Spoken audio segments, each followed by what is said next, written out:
সর্বপ্রথম ইয়ামেন দেশ থেকে 360 আউলিয়া আসেন নাই। ইয়ামেন দেশ থেকে যখন শাহজালাল মুজাররদি ইয়ামানি রহমাতুল্লাহ আলাইহি রওনা হয়েছিলেন, তখন মাত্র 12 জন উচ্চ পদস্থ আল্লাহর ওলি উনার সফর সঙ্গে ছিলেন। কয়জন? জোরে কোন কয়জন? এই 12 জনের মধ্যে একজন ছিলেন আওলাদে রাসূল। উনি হচ্ছেন হবিগঞ্জের চুনারুঘাটে মুরারবন্দের জমিনে বর্তমানে যিনি পূর্বে এবং পশ্চিমে শুয়ে আরাম করতেছেন, ওনার নাম হচ্ছে সিপাহসালার সৈয়দ নাসিরউদ্দিন রহমাতুল্লাহ আলাইহি। জুরে জুরে কোন আল্লাহু আকবার।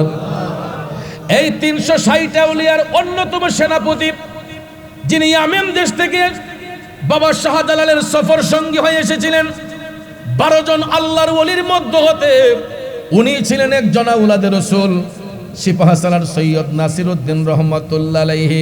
এই আলোচনাটা একটু পরে করতেছে, বাজান কষ্ট হইতেছে আপনাদের। গভীর মনোযোগ, আমাকে শানে বেলায়েতের উপর কিছু কথা বলার জন্য বলা হয়েছে। এই জন্য এই ইতিহাসটা আপনাদের কাছে জানাতে চাই।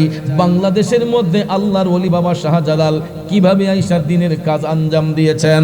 আজকে যারা বাবা শাহজালালকে নিয়ে কটুবাক্য ব্যবহার করেন, এদের একটু বোঝানোর জন্য কথাগুলা বলতেছি, যাতে বুঝার পরে আমাদের ঈমান আকীদাটা মজবুত হয়।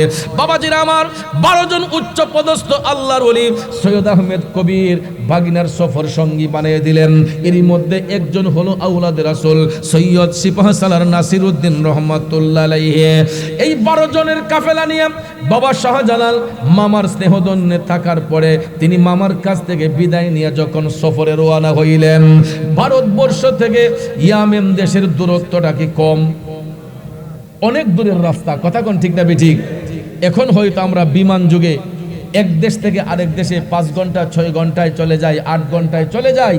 কিন্তু ভাইয়ার আমার, তখন তো উড়োজাহাজ ছিল না, তখন জাহাজ স্টিমার এত বিপুল ভাবে ছিল না, কথা কোন ঠিক না বেঠিক? তখন মানুষ সফর করত পাও দিয়ে হেঁটে হেঁটে। অনেক অলৌকিক শক্তির বলে মানুষ এক জায়গা থেকে আরেক জায়গায় ভ্রমণ করত, মুমিন ব্যক্তিগণ, কথা কোন ঠিক কিনা?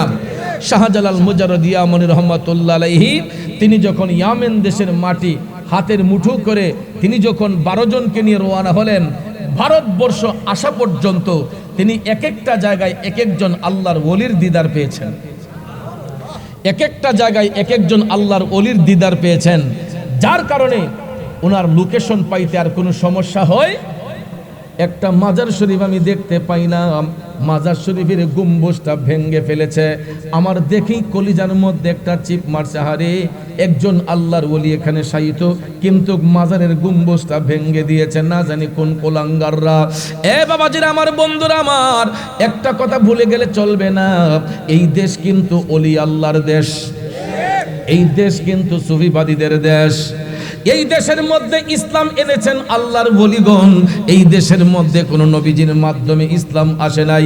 এই দেশের মধ্যে ইসলামের অভয় বাণী কোনো সাহাবীদের মাধ্যমে আসে নাই। গোটা ভারত উপমহাদেশের মধ্যে ইসলামের অভয় বাণী আসছে একমাত্র আল্লাহর ওলিদের মাধ্যমে। আওয়াজ করে বলুন ঠিক না বেঠে? যদি আল্লাহর ওলি সুলতানুল বাংলা হযরতে বাবা শাহজালাল মুজাররদি ইয়ামানি রহমাতুল্লাহ আলাইহি 360 আউলিয়ার বিশাল বাহিনী নিয়ে যদি তিনি না আসতেন, রাজা গোরগোবিন্দের অত্যাচারে এখন পর্যন্ত আমি আপনি হিন্দু সমাজে নিমজ্জিত থাকতাম, ঠিক না বেঠিক? আল্লাহর ওলি বাবা শাহজালাল যদি ইসলামের মশাল নিয়ে যদি না আসতেন, হিন্দু রাজাদের অত্যাচারে এখন আমরা হিন্দু সমাজে নিমজ্জিত থাকতাম। বর্তমানে যে সেলাইযুক্ত কাপড় পরতেছি, এর পিছনে সবচেয়ে বড় অবদান হচ্ছে আল্লাহর ওলি হযরতে বাবা শাহজালাল মুজাররদি ইয়ামানি রহমাতুল্লাহ আলাইহির, কথা কোন ঠিক কিনা? আমাদের সিলেটের ভাষায় একটা কথা বলে যে খারু সিলাই সিন্নি খাইলাই মোল্লা সিল্লাই না, ঠিক না ঠিক? যাদের উসিলায় আজকে মসজিদ পেলাম, মাদ্রাসা পেলাম, ইসলামের সুধা পান করতে পারলাম, আজকে তাদের বিষয়ে আমরা মিথ্যাচার করতেছি, আল্লাহর ওলিদেরকে আমরা মিথ্যাচার করতেছি, মাজার ভাঙ্গার ষড়যন্ত্র করতেছি। একটা কথা ভুলে যাবেন না, আমার আল্লাহ ছাড় দেয় কিন্তু কাউকে ছেড়ে দেয় না, কথা বলেন ঠিক না ঠিক? বন্ধুরা আমার, বাবাজিরা আমার, যেই মাজার শরীফগুলো ভাঙ্গার জন্য উপচে পড়ে লেগে আছে, ভুলে যাবেন না এই মাজারওয়ালারাই এই দেশের মধ্যে মসজিদ নির্মাণ করেছেন, মাদ্রাসা নির্মাণ করেছেন। কথা বলেন ঠিক কিনা? আমি বলেছিলাম বাংলাদেশের মধ্যে বাবা শাহজালাল কি ইচ্ছে করে আসছেন? ইচ্ছে করে আসেন নাই। বাবা শাহজালাল বাংলার জমিনে ইচ্ছে করে আসেন নাই। মদিনার কামলিওয়ালা নবীর গোলামি করার কারণে আমার মদিনার কামলিওয়ালা নবী, মায়ার নবী, দয়ার নবী বাবা শাহজালালকে ইশারা করে স্বপ্ন যুগে দিদারের মাধ্যমে বলেছেন, শাহজালাল তুমি ইসলামের খেদমত করার জন্য ভারতবর্ষে চলে যাও। আল্লাহু আকবার কোন। যখন রসুল দিদার করেছিলেন, যখন রসুল দিদার করেছিলেন, হযরত বাবা শাহজালালের বয়স তখন মাত্র 12 বছর। কয় বছর? মাত্র 12 বছর। কারণ তিনি জন্মের পরেই পিতা হারিয়েছেন, মা হারিয়েছেন, তিনি শৈশবেই এতিম হয়ে গিয়েছিলেন। বাবা শাহজালাল জীবনী পড়ে দেখবেন তিনি শৈশবেই এতিম হয়ে গেছিলেন, মাও নাই বাবাও নাই, একজন এতিম সন্তান ছিলেন হযরতে বাবা শাহজালাল। সর্বশেষে মা বাবার ইন্তেকালের পরে উনি চলে গেলেন ওনার আপন মামা সৈয়দ আহমেদ কবির রেফাই, ওনার সান্নিধ্যে চলে গেলেন। স্নেহ মমতায় বড় হতে লাগলেন। মামা এবং ভাগনা দুইজন একসঙ্গে মোরাকাবা মুশাহাদা করেন, নামাজ রোজা বন্দেগী করতেছেন। কারণ সৎসঙ্গে স্বর্গবাস, অসৎসঙ্গে সর্বনাশ। গ্রাম্য ভাষায় একটা কথা বলে না, সৎসঙ্গে স্বর্গবাস, অসৎসঙ্গে সর্বনাশ। বাবা শাহজালাল জন্মের পরে পিতা হারিয়েছেন, মা হারিয়েছেন, কিন্তু তিনি এমন একটা সঙ্গ পেয়েছেন, ওনার মামাও ছিলেন একজন সাধক পুরুষ এবং একজন আল্লাহর ওলি। জুড়ে কোন সুবহানাল্লাহ।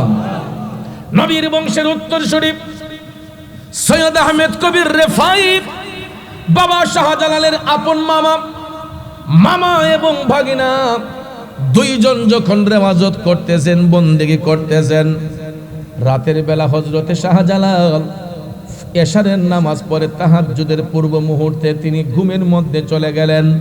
বাজান রে, ঘুমের মধ্যে যাবার পরে হঠাৎ দেখা যায় রাত নিশীতে আমার মদিনার কামলিওয়ালা নবী, মায়ার নবী, দয়ার নবী শাহজালাল বাবার স্বপ্নের ঘরে আইসা হাজির হইয়া গেছে। আরো জোরে জোরে কন্যা সুবহানাল্লাহ। আরে নবীর দিদার যাদের নসিব হয়েছে, নিশ্চিত জান্নাতি তারা হয়েছে। ঠিক কিনা? এ বন্ধুরা আমার, বাবাজিরা, শাহজালাল মুজাররদি আমনি রহমাতুল্লাহ আলাইহি স্বপ্নের গড়ে 12 বছর বয়সে আমার মদিনার কামলিওয়ালা নবী, মায়ার নবীর দিদার পাইলেন। মদিনার কামলিওয়ালা নবী বাবা শাহজালালকে বলেছিলেন, এ শাহজালাল, আর তোমাকে ইয়ামেন দেশে থাকতে হবে না, দিন প্রচারের জন্য তুমি ভারতবর্ষে চলে যাও। জাস্ট এতটুকু বলে হযরতে বাবা শাহজালাল স্বপ্ন থেকে জাগ্রত হইয়া তিনি হেজিটেশন বুক করতেছেন, কি করব রে, আমার দয়াল নবী আদেশ করেছেন, এটা তো মানতেই হবে। একইভাবে ওই রাতের মধ্যে ওনার মামা সৈয়দ আহমেদ কবির রেফাইও তিনিও যখন ঘুমের ঘরে গেলেন, দেখা যায় ওনার স্বপ্নের ঘরেও আমার মদিনার কামলিওয়ালা নবী আইসা হাজির হয়ে গেছেন। রাসূল বলতেছেন, হে আহমেদ কবির, তোমার ভাগনা শাহজালালকে তুমি ভারতবর্ষে পাঠাইয়া দাও দিন প্রচারের জন্য, ইসলাম প্রসারিত করার জন্য। তখন সৈয়দ আহমেদ কবির রেফাই তিনিও স্বপ্ন থেকে জাগ্রত হইয়া চিন্তা করতেছেন, দয়াল নবী আদেশ করেছেন মাহারা বাবাহারা সন্তানটাকে একা আমি পাঠিয়ে দেব ইয়ামেন দেশে, নবীর আদেশ তো অবশ্যই অবশ্যই রক্ষা করতে হবে। এই বলে তিনি ভাবতেছেন শাহজালালের কাছে কেমনে সংবাদটা আমি দেই। দেখা যায় হঠাৎ করে ফজরের আজানের ধ্বনি শোনা যায়, তারা তাহাজ্জুদের নামাজ পড়তে পড়তে হঠাৎ করে দেখা যায় আজানের ধ্বনি শোনা যায়, আসসালাতু খায়রুম মিনান নাওম।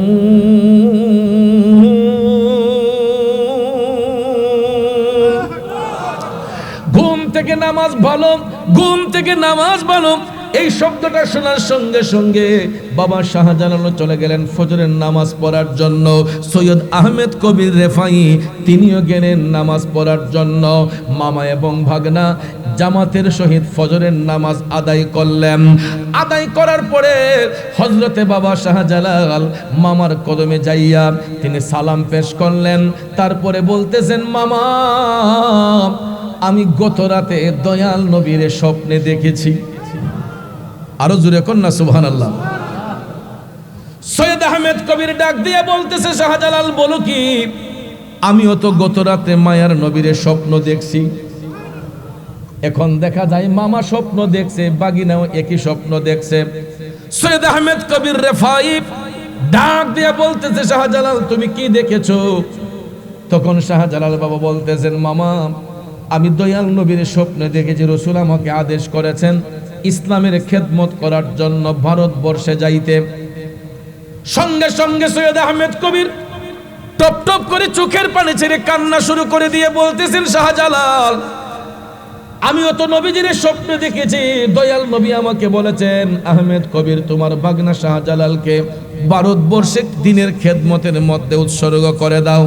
এখন দেখা যায় দুইজনকে আমার দয়াল নবী একই আদেশ প্রদান করলেন। এখন শাহজালাল বাবা বলতেছেন, মামা আমি কি করব? সৈয়দ আহমেদ কবির রেফাই বলতেছেন, ঠিক আছে তুমি তৈরি হও, আমি দেখতেছি কি করা যায়।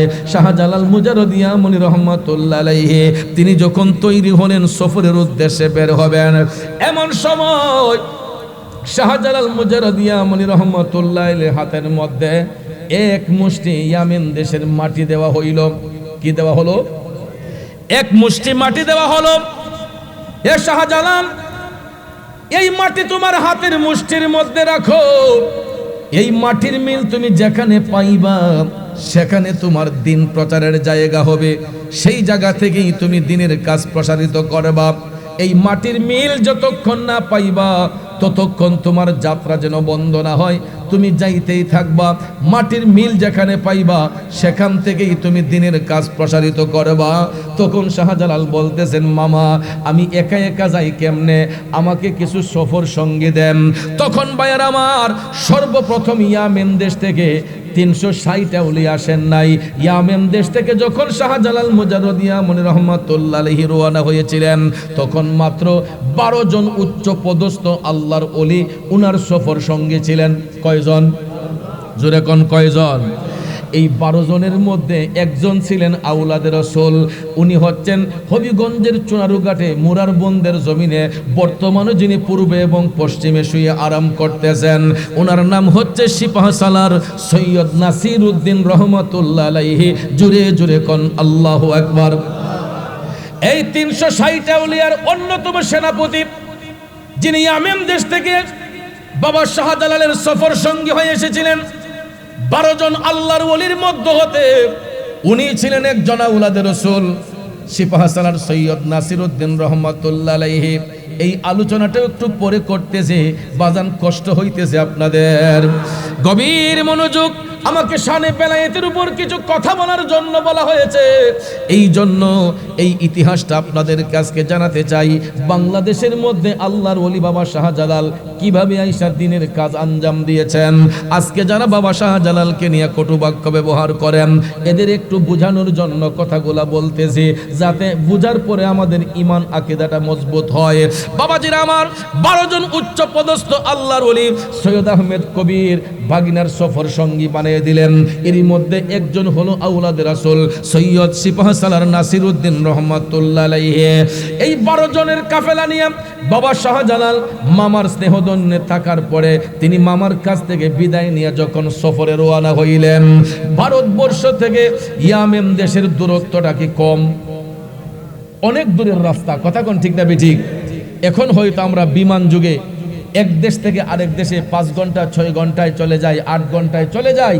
কিন্তু ভাইয়ার আমার তখন তো উড়োজাহাজ ছিল না, তখন জাহাজ স্টিমার এত বিপুল ভাবে ছিল না, কথা কোন ঠিক না বেঠিক? তখন মানুষ সফর করত পাও দিয়ে হেঁটে হেঁটে।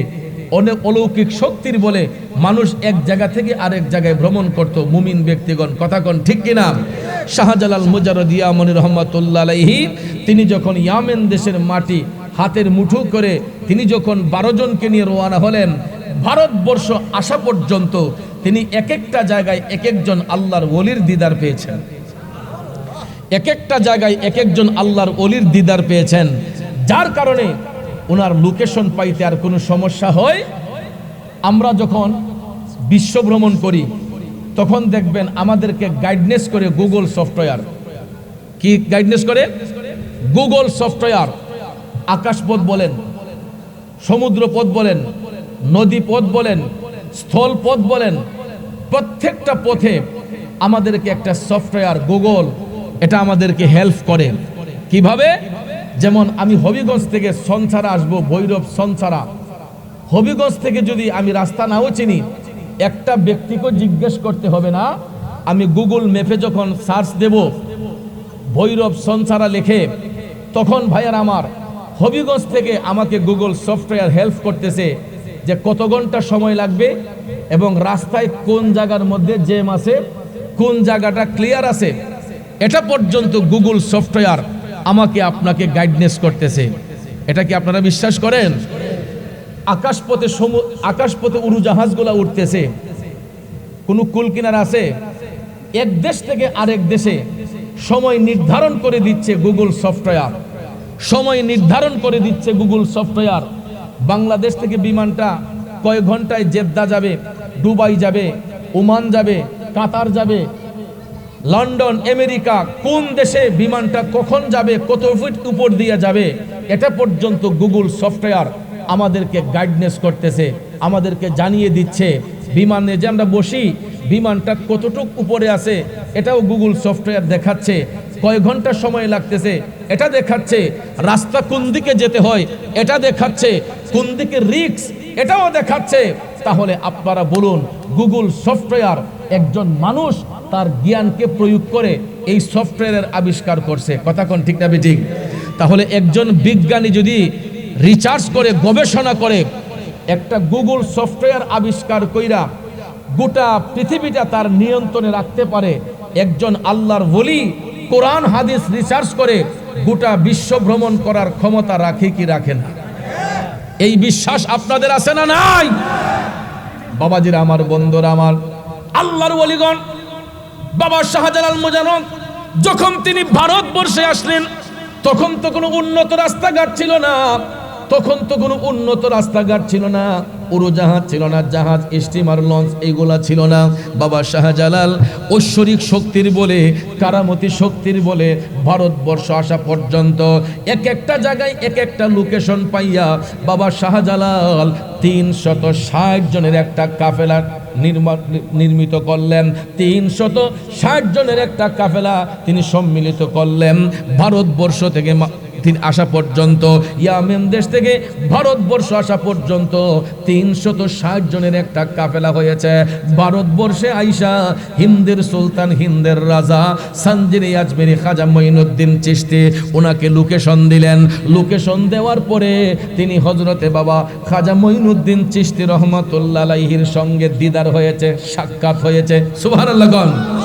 360 আউলিয়ার বিশাল বড় কাফেলা নিয়ে হিন্দুস্তানের রাজা বাবা খাজা গরিবে নওয়াজ রহমাতুল্লাহ আলাইহির সাক্ষাৎ যখন হলো, তখন খাজা মঈনুদ্দিন চিশতি বাবা শাহজালালকে বললেন যে হুজুর, আপনি এখানে অবস্থান করবেন না, কারণ আপনার জায়গা আরো রয়েছে, কারণ এখানে যেই হিন্দু রাজা পিতৃরাজ ছিল তাকে পরাজিত করার জন্য আমি মঈনুদ্দিনই যথেষ্ট।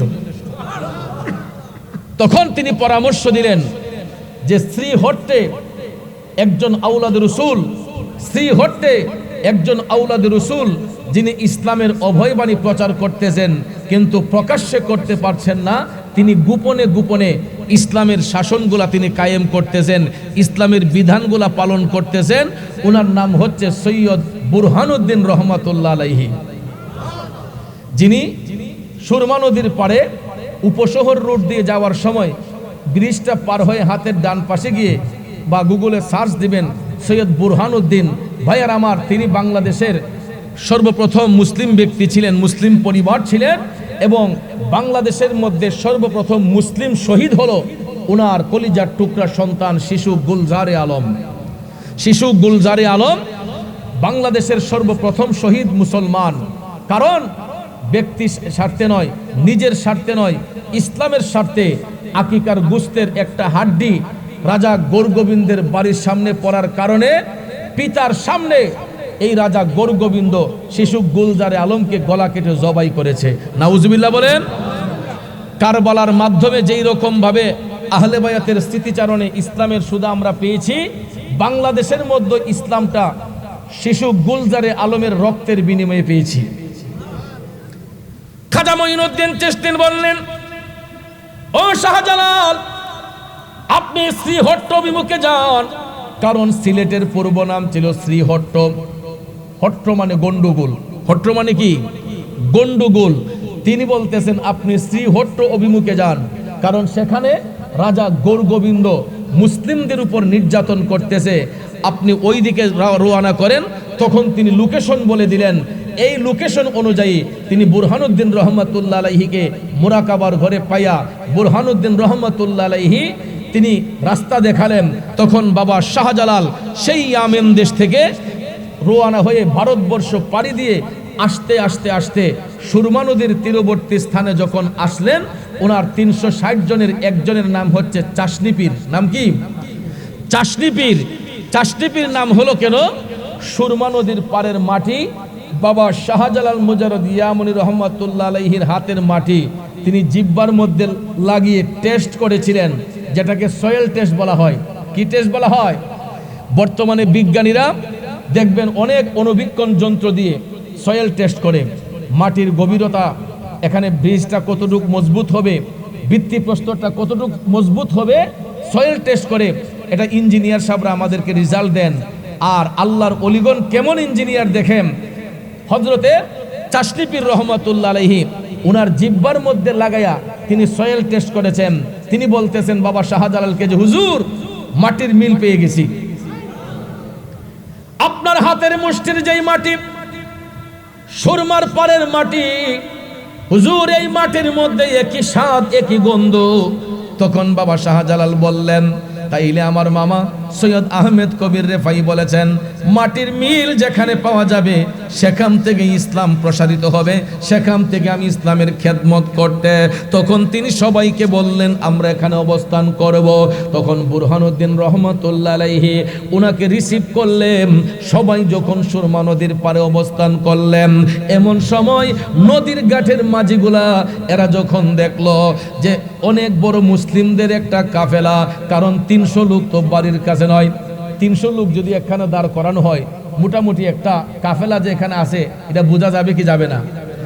300 জনের একটা কাফেলা দেখে নদীর ঘাটের মাঝিগুলা দৌড় দিয়ে চলে গেছে রাজা গৌরগোবিন্দের বাড়িতে। গিয়ে বলতেছে, রাজা মশাই আপনি যে এখানে বসে আছেন, ওই দিকে সুরমার পারে বিশাল বড় এক মুসলিমদের কাফেলা আসছে। তখন রাজা গৌরগোবিন্দ এটা শুনে নদীর ঘাটের মাঝিদেরকে বলল, তোমাদের মধ্যে কোনো একজন যদি তাদের কাউকে পার করো, তাহলে তোমাদেরকে নদীর পারেই জীবিত কবর দেওয়া হবে। নাউজুবিল্লাহ বলেন। জানের ভয়ে, জান বাঁচানোর জন্য এই নদীর ঘাটের মাঝিরা কেউ সাহস করে না এই কাফেলার কাউকে নদী পার করবে। কিন্তু ভাইয়ের আমার, কোনো ব্যক্তি পার করতে হবে না, কারামতি শক্তির বলে আল্লাহর অলিগণ, আল্লাহর দেওয়া ক্ষমতা বলেই তারা নদী পার হবেন। ঠিক না বেঠিক? এখন দেখেন, আজকে আমরা পাড়ায় পাড়ায়, মহল্লায় মহল্লায়, মসজিদের মধ্যে মাইক দিয়ে আজান দেই কি দেই না? বড় গলায় আজান দেই। বাংলাদেশের মধ্যে মুসলমানদের কোনো বাক স্বাধীনতা ছিল না, প্রকাশ্যে মুসলমানরা আজান দিতে পারতো না। এখনো পৃথিবীতে এমনও দেশ আছে রে, যেই দেশের মধ্যে প্রকাশ্যে আজান দেওয়া যায় না। ভারতের মধ্যেও, আমাদের পার্শ্ববর্তী দেশ ভারতের মধ্যেও এখনো কিছু কিছু এলাকার মধ্যে, কিছু কিছু রাজ্যের মধ্যে প্রকাশ্যে আজান নিষিদ্ধ করা হয়েছে। ঠিক না বেঠিক? ঠিক সেই রকম ভাবে যখন এই গোটা বাংলার বর্ষ, গোটা ভারতবর্ষ যখন হিন্দু অধ্যুষিত ছিল, তখন মুসলিমদের কোনো বাক স্বাধীনতা ছিল না। মুসলমানরা তখন প্রকাশ্যে আজান দিতে পারত না। বাংলার মাটিতে সর্বপ্রথম উঁচু গলায় যিনি বড় করে আজান দিয়েছিলেন উনি হচ্ছেন নবী বংশের আউলাদের রাসূল সিপাহ সালার সৈয়দ নাসিরউদ্দিন রহমাতুল্লাহ আলাইহি, যিনি 120 জন আউলিয়াকে সাথে নিয়ে হবিগঞ্জের চুনারুঘাটের মুরার বন্দের জমিনে যিনি শুয়ে এখনো আরাম করতেছেন। জুরে জুরে কি সুবহানাল্লাহ বলবেন না? এই জন্য কবি বলেন, নবীর আওলাদ যখন দেখে মনে বড় আশা রাখে, নবীর আওলাদ যখন দেখে মনে বড় আশা রাখে, চরণ দুটি ধৌত করি দিয়ে চোখের জল। আমরা নবীজির পাগল, আমরা মদিনার পাগল, আমরা নবীজির পাগল নার পাগল। মদিনারে দুলবালি মোর, মদিনারে দুলবালি মোর, মদিনারে দুলবালি মোর নয়নের কাজল। আমরা নবীজির পাগল, আমরা মদিনার পাগল, আমরা নবীজির পাগল, আমরা মদিন। ঠিক কিনা বলেন? নবীজির পাগল মদিনার পাগল হলে লাভ না লস? লাভ না লস? শুনিলে মদিনার কথা ভুলতে পারি সকল ব্যথা। ঠিক কিনা? শুনিলে মদিনার কথা বলতে পারি সকল ব্যথা, শুনিলে মদিনার কথা বলতে পারি সকল ব্যথা।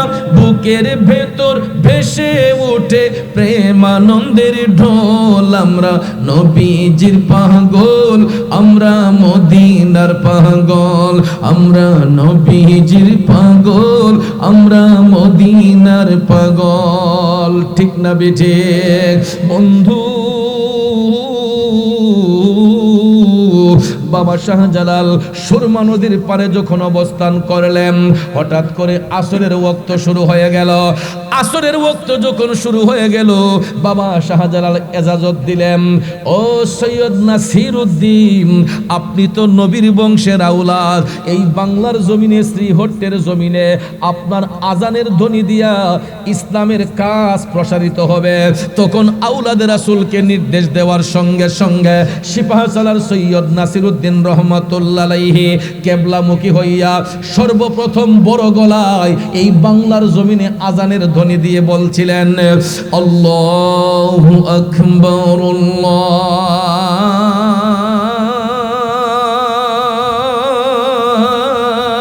আল্লাহু আকবার। এই শব্দটার পাওয়ার আছে না নাই? এই শব্দটার পাওয়ার কতটুক হতে পারে? বাবাজি, আমাদের দেশের যে অস্ত্রগুলা বা বিদেশি যে অস্ত্রগুলা, এগুলার একটা নির্দিষ্ট পাওয়ার আছে। তার ফায়ারটা কতটুক দূরে যাবে, এটার অ্যাকশনটা কতটুক হবে, এটার একটা নিয়ন্ত্রণ আছে, আছে না?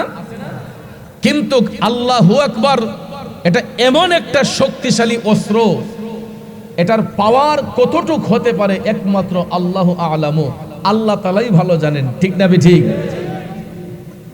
আল্লাহু আকবার, আল্লাহু আকবার। সৈয়দ নাসিরউদ্দিন সিপাহ সালার আল্লাহর ওলি আওলাদ রাসূল যখন এই আজানের ধ্বনিটা দিলেন, বোমা মারতে হয় নাই, তরবারি মারতে হয় নাই, গুলি করতে হয় নাই, কামান ছুঁড়ে মারতে হয় নাই। আল্লাহু আকবার ধ্বনি দেওয়ার সঙ্গে সঙ্গে রাজা গোবিন্দের দেয়ালের একটা ফটক ঠাস করে ধসে পড়ে গেছে। কোনো ঝড় তুফান নাই, ভূমিকম্প নাই, কিন্তু আল্লাহু আকবার ধ্বনির মধ্যে আমার আল্লাহ এমন একটা ভূমিকম্প দিছে রে। এই শব্দটা দেওয়ার সঙ্গে সঙ্গে খোলা আকাশের মধ্যে দাঁড়ায়া যখন বাবা সৈয়দ নাসিরউদ্দিন রহমাতুল্লাহ আলাইহি যখন আল্লাহু আকবার করে আহ্বান করলেন, রাজা গোবিন্দের দেয়ালের একটা ফটক ঠাস করে ধসে পড়ে গেছে। ধসে পড়ে যখন গেল, বন্ধুরা আমার, রাজা গোবিন্দ চমকে উঠলো। এত বড় প্রাচীর, এত বড় শক্ত প্রাচীর, এটা কিভাবে পড়লো? সে টেনশন যুক্ত হয়ে গেছে, সে টেনশন যুক্ত হয়ে গেছে যে এটা কিভাবে সম্ভব, দেয়ালটা পড়লো কিভাবে। ভাইয়ার আমার, ওইদিকে নদীর ঘাটের মাঝিগুলা এরা যখন মিষ্টি মধুর কণ্ঠে আজানের ধ্বনি শুনছে, তখন তাদের অন্তরের মধ্যে ইশকের আগুন ধাউ ধাউ করে জ্বলতেছে। শুধু তারা কালেমা পড়ার বাকি, কিন্তু সৈয়দ নাসিরউদ্দিন রহমাতুল্লাহ আলাইহির আজানের ধ্বনিতে ওই সমস্ত হিন্দু নদীর ঘাটের মাঝি যারা ছিল, এদের অন্তরটা আস্তে আস্তে নরম হতে লাগলো। আজও পর্যন্ত আমাদের প্রতিবেশী হিন্দু ধর্মের অনেক ভাইয়েরা আমাদের ইসলাম ধর্মের যেই রীতি, ইসলামী অনুশাসন যেইগুলা, এইগুলা দেখে দেখে তারা স্বেচ্ছায় স্বইচ্ছায়, জোর করতে হয় নাই, অনেক বিধর্মী হিন্দু ভাইয়েরা কালেমা পড়ে মুসলমান হয়ে যায়। কারণ পৃথিবীতে একটা ধর্মের কথাই আল্লাহ কোরআনে পাকে উল্লেখ করেছেন, এই ধর্মটাই হলো ইসলাম ধর্মের কথা। আওয়াজ দেন ঠিক না ঠিক? আমরা কোনো বিধর্মীকে চাপাইয়া ধর্মের প্রতি আকৃষ্ট করি না, কিন্তু অনেক বিধর্মীরা আমাদেরকে ব্ল্যাকমেল করে, চাপাইয়া আমাদেরকে তাদের ধর্মের দিকে নিতে উদ্বুদ্ধ করে। আমাদের বাংলাদেশেও এই ষড়যন্ত্র এখন চলে আসছে। আপনারা ঘুমায় আছেন, আপনারা এখনো সজাগ নয়। আমাদের বাংলাদেশেও এই ভাইরাসটা কিন্তু উত্তরবঙ্গের অনেক জায়গায় চলে এসেছে। ভাইয়ের আমার, এত সুন্দর লেবাস, এত সুন্দর তাদের পোশাক, দেখলে মনে হবে ফেরেশতার মতো মানুষ, কিন্তু এরা খ্রিস্টান ধর্ম প্রতিষ্ঠিত করার জন্য, খ্রিস্টান ধর্মকে বাস্তবায়ন করার জন্য আমাদের মুসলমানদের দাড়ি টুপি পাঞ্জাবিকে এরা ব্যবহার করে অনেক মানুষদেরকে পথভ্রষ্ট করে, উত্তরবঙ্গে অনেক মানুষদেরকে পথভ্রষ্ট করে এরা ইসলাম থেকে সরিয়ে নিয়ে যাচ্ছে। নাউজুবিল্লাহ বলেন।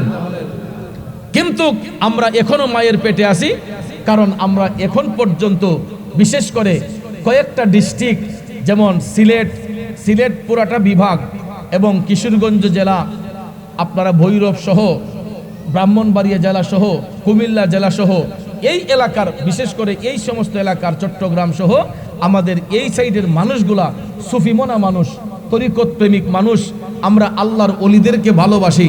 আওয়াজ দেন ঠিক না ঠিক? যেই কারণে এখনো আমরা আমাদের চোখ কান খোলা রেখে চলতেছি। কিন্তু উত্তরবঙ্গে মুসলমানরা যারা তাসাউফপন্থী মানুষরা, এরা অনেক কষ্টে দিন কাটাইতেছে।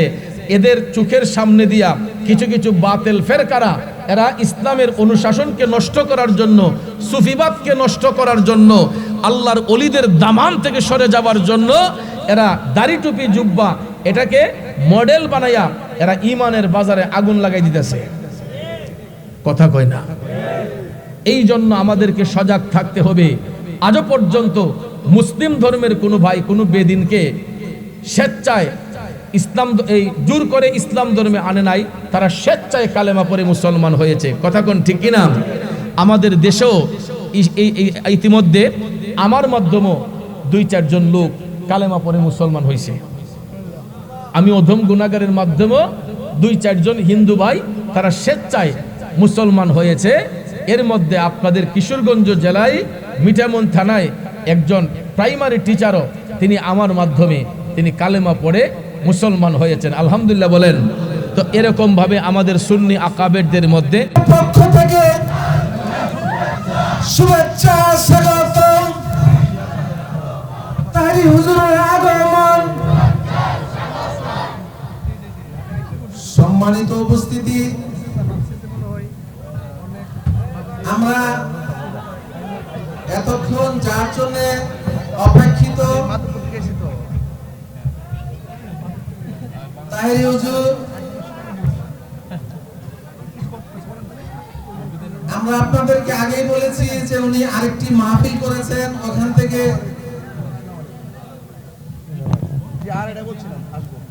মাধবপুর উনি মাহফিল করেছেন আর একটু ভিতরে। আমাদেরকে হুজুর সময় দিয়েছিলেন যে আমি আড়াইটার ভিতরে আল্লাহ যদি রহমত করে আমি সঞ্চার স্টেজে বসবো। ঠিকই আল্লাহ তাআলার অশেষ মেহেরবানিতে সুন্নিয়তের খেজমতে ঠিক টাইম মতোই আমাদের মধ্যে হুজুর উপস্থিত হয়েছেন।